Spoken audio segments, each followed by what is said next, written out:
ปากกึกหรือว่าเป็นใบอะแล้วก็พอได้ยินเสียงคนเขาเอาโอ้อันตรายเนี่ยที่รถถึงโอ้ตายเหยียบจะใกล้ตายครับ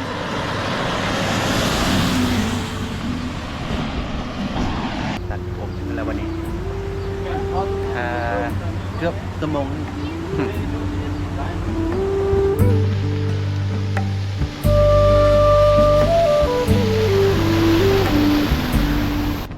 ให้สวัสดีชาวโลกวันนี้เบ้าหินจะไปตัดผมเนาะงานประจำที่เบ้าหินไปตัดอะไรเนาะอันนี้ก็ขี่รถทีบไฟฟ้าขึ้นมาเพื่อตัดผมเนาะบรรยากาศมันยังฟ้าหลังฝนทางเปื้อนกันทางเข้าหน้าเฮือนทันพิลึกตุ่มเกิดภูผาเขียวโอ้โหทางสุดยอดเลยงานตัดผมกับเจ้าเทิงนี่แหละเจ้าเทิงฟูนี่เดี๋ยวกลับไปฮอดแต่จะท้ายห้านให้เบิ้งเนาะว่าห้านเป็นแบบใดเนาะคือสร้างตัดผมนี่กับปากบ่เป็นเนาะปากบ่ได้ยินเสียงแล้วก็ปากบ่เป็นปากบ่ได้นะปากกึกหรือว่าเป็นใบอะแล้วก็บ่ได้ยินเสียงคนเขาเอาโอ้อันตรายเนี่ยที่รถโอ้ตายเหยียบจะใกล้ตายครับ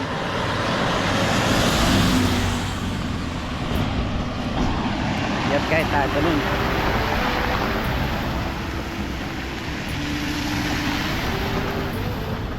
ตัวใกล้พอเดินตายแล้วนะเนี่ยตัวใกล้พอเดินรถเหยียบตายแล้วฮะนะงานตัดผมจะเป็นแบบนี้แหละเนาะมันถ้าตัดผมก็ลายมาตามคิวนะ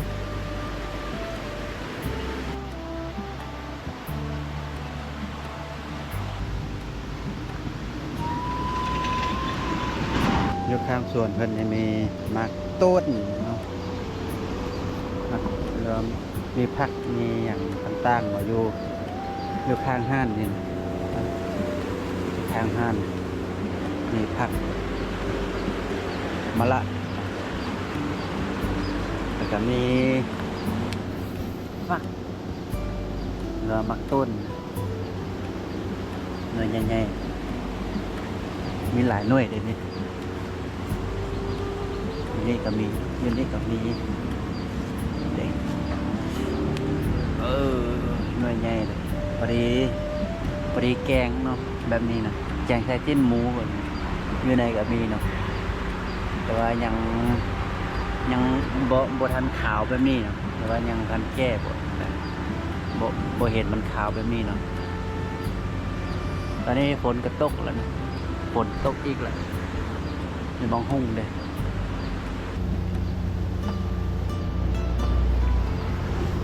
อดคิวแล้ว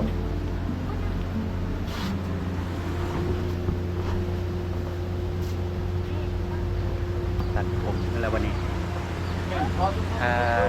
เกือบชั่วโมงนึงสั่งตัดผมกัน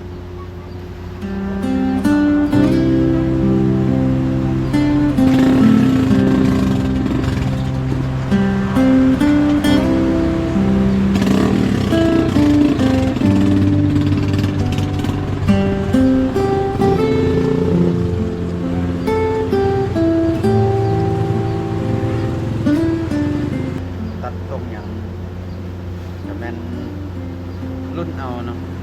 เพราะว่าบอกเขาไม่ได้เลยบอกเราก็ไม่ได้ยินแต่รุ่นเอาว่าได้ทรงเลยแต่ว่าแต่ละเครือตัดก็ตามใจเราแต่ว่าเขาก็พอใจเนาะ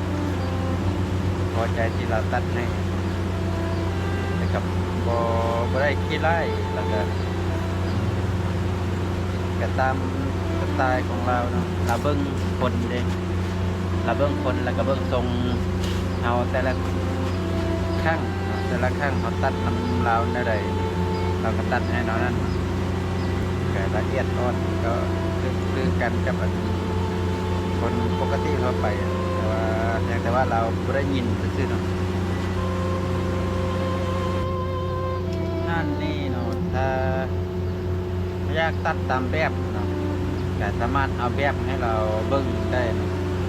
เบิ่งเอาแบบอยู่นำมันโทรศัพท์เนี่ยจะสามารถบอกเราตัดตามแบบมันก็ได้แต่ว่าอยู่ห้านเราเนี่ยพอมีแบบให้เบิ่งเนาะฉะนั้นถ้าว่าอยากได้ตามแบบมันสามารถหาเบิ่งอยู่ในเน็ตให้เราเบิ่งแล้วเราก็จะตัดตามแบบที่เราต้องการแต่ว่าอันนี้ที่เบ้าหินตัดจะตัดตามแบบแล้วก็แบบเก่าตลอดบ่ยากบอกหลายเทื่อเราก็จื้อแบบที่เราบอกทำอิฐกับต่อไปถ้าว่าเราอยากตัดทรงเก้าเราแบบมีแต่บอกให้เราคือเก้าแต่ว่าเราอยากเปลี่ยนแบบเราแบบหาแบบใหม่ให้เราเบิ้งบางทีเรากับเบิ้งคนสไตล์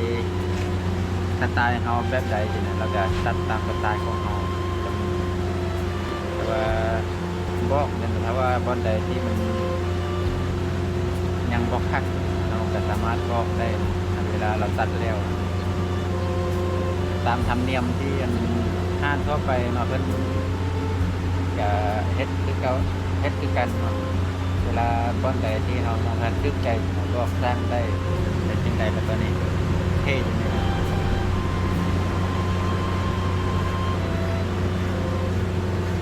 ก็เป็นทรงอันนี้เป็นแต่ตัดข้างเดียวอีกครั้งหนึ่ง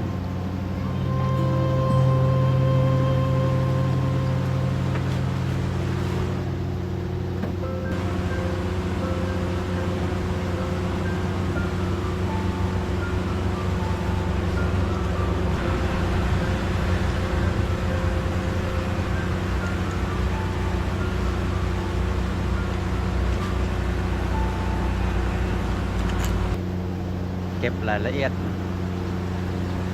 มาเก็บรายละเอียดแล้วก็ตัดทางทึงแล้วก็แล้ว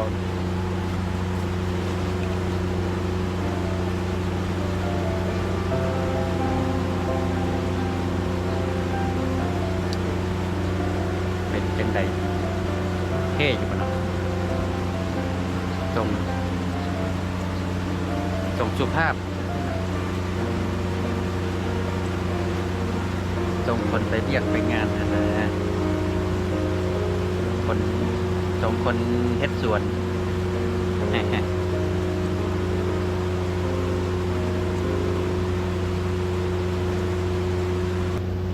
รียบร้อยเก็บรายละเอียดหน่อยนึงทางถึง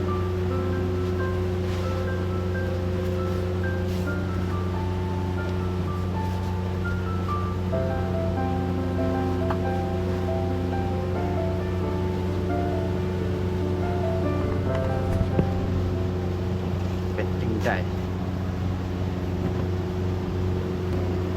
จังใดมื้อนี้เท่อยู่เนาะ เท่คือเก่าหั่นล่ะราคาตัดผมประมาณนี้เนาะผู้ใหญ่ 15,000 เด็กน้อย 5,000 กีบบัดนี้ก็จะกลับเลยได้วันนี้เนาะตัดแล้วเลยเด้บัดนี้กลับกันเลยตอนนี้ก็ฝนปล่อยๆเนาะฝนปล่อยๆสำหรับคลิปนี้เนาะบ่เห็นกับพามาเบิ่งห้างตัดผมเนาะแล้วก็จะขอลาจบเพียงเท่านี้เนาะแล้วพบกันในคลิปต่อไปบายดีสาวลูกเหรอโอ้เด็กน้อยนี่